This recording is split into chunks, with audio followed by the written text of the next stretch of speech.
Tem algumas coisas que jamais podem ser esquecidas, e nesse vídeo de hoje eu quero falar com você sobre a notícia que nunca pode ser esquecida, o Evangelho de Jesus Cristo, o nosso Senhor. Seja muito bem-vindo a mais um vídeo da série Devocional Diário. Todos os dias, uma meditação curta, rápida, objetiva, para que a sua vida sempre seja regada com a palavra de Deus. Se você é novo por aqui, considere curtir esse vídeo, inscrever-se no canal e também ativar as notificações para que você não perca nenhum dos vídeos. Agora, sem mais demoras, vamos aqui direto para o texto.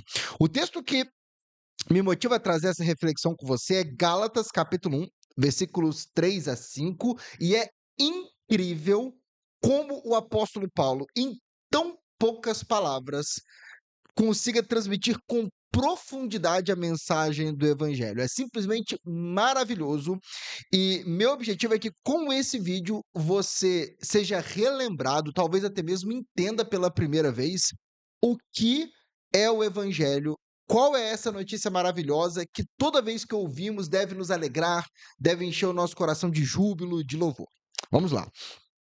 Paulo começa falando com aqueles cristãos, desejando que eles sejam cheios da graça e da paz, certo? A vocês graça e paz da parte de Deus. Então, essa graça e essa paz vem da parte de Deus, o Pai e do Senhor Jesus Cristo. Isso daqui, gente, já é uma grande notícia. Porque, em primeiro lugar, o que que é graça? Graça, dizendo de uma forma muito simples, poderia ser apontado como generosidade, certo?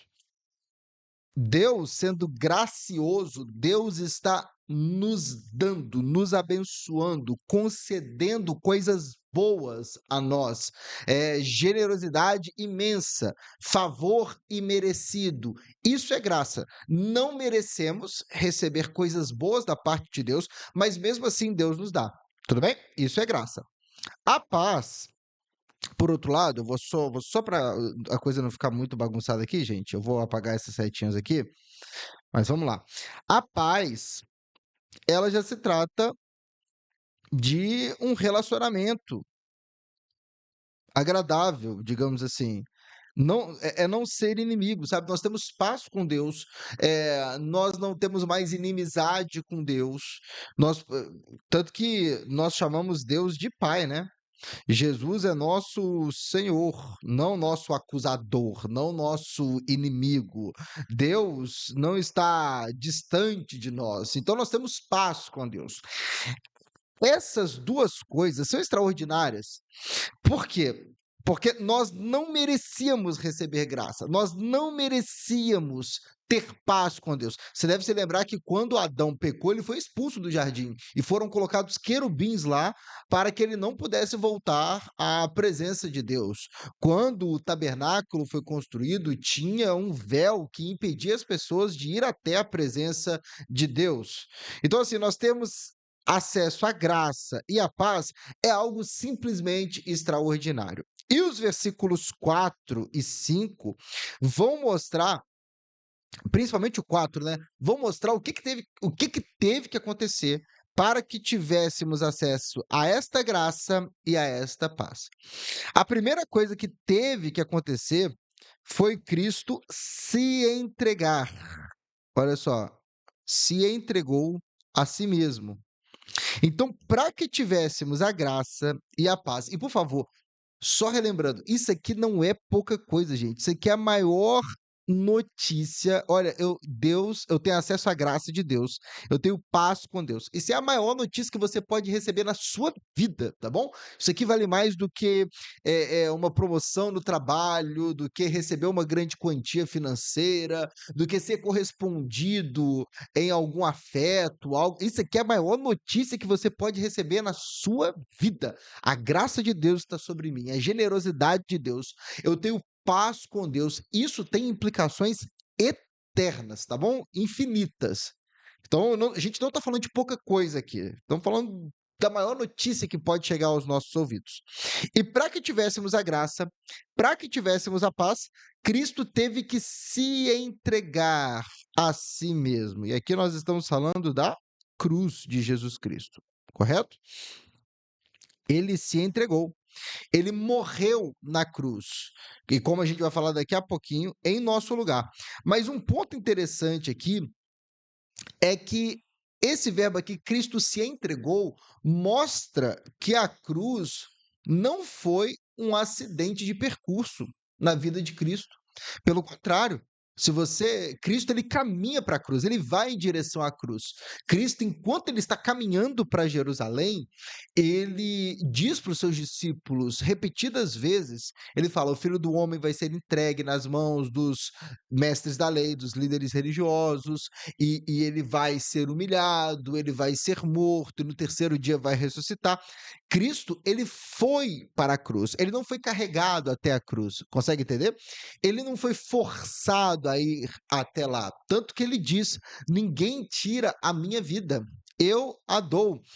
Jesus disse: o Filho do Homem não veio para ser servido, mas para servir. Jesus veio para isso. Quando ele está na cruz, antes da sua morte, ele diz: Pai, nas tuas mãos entrego o meu espírito. Ele entrega a sua vida ao Senhor, porque ninguém poderia tirar a sua vida. Então a cruz não foi um acidente, a cruz foi intencional. Cristo quis morrer na cruz. Foi da vontade dele obedecer o Pai e se entregar em nosso lugar. Cristo não morreu por causa da inveja dos sumos sacerdotes. Cristo não morreu por causa da covardia de Pilatos. Cristo não morreu porque Judas o traiu. Cristo morreu porque ele se entregou, porque ele quis. Ele foi à cruz e ele derramou o sangue que traz para nós perdão dos pecados. Mas lembre-se disso, a cruz não é um acidente na história do ministério de Cristo Jesus. A cruz não é não é um passo atrás, não foi algo inesperado, ele veio para essa hora. Então, Cristo, lembre-se disso, ele intencionalmente foi à cruz, ele deu a sua vida, ele não convocou as milhões de legiões de anjos que poderiam defendê-lo quando ele foi preso, ele se entregou como um cordeiro mudo, ele foi levado até a cruz, tá bom? Então, para que tivéssemos a graça e a paz, Cristo, ele se entregou. Mas por que que ele se entregou? Ele se entregou por nossos pecados. Tá vendo? A cruz de Cristo, gente, ela é uma substituição. Eu sei que a letra não é bonita, mas dá para você entender, né? A cruz de Cristo é uma substituição. Não é Cristo não morreu para ser um exemplo de amor apenas. É um exemplo de amor? É. Cristo não é um mero mártir.